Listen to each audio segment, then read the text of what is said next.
તો વાત કરીએ દાહોદની, તો દાહોદમાં ઝાયડસ હોસ્પિટલને મળ્યું દાન કે જ્યાં પરિવારજનોએ મૃતદેહનું દાન આપ્યું છે।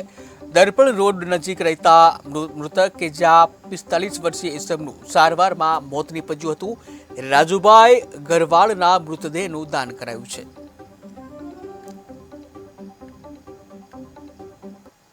ઝાયડસ હોસ્પિટલ ખાતે અમારા ગામના અમારા વોર્ડના સ્થાનિક રહેવાસી અજયભાઈ સુરેશભાઈ ગરવાળ એમના સગા કાકા દૂરના કાકા રાજુભાઈ કાળુભાઈ ગરવાળ એમનું અવસાન થયેલ છે। 2 દિવસ અગાઉ એમની તબિયત ખરાબ થવાથી એમને ઝાયડસ હોસ્પિટલમાં દાખલ કરવામાં આવ્યા હતા અને ત્યાર પછી એમનું આજે મૃત્યુ થવામાં આવ્યું છે।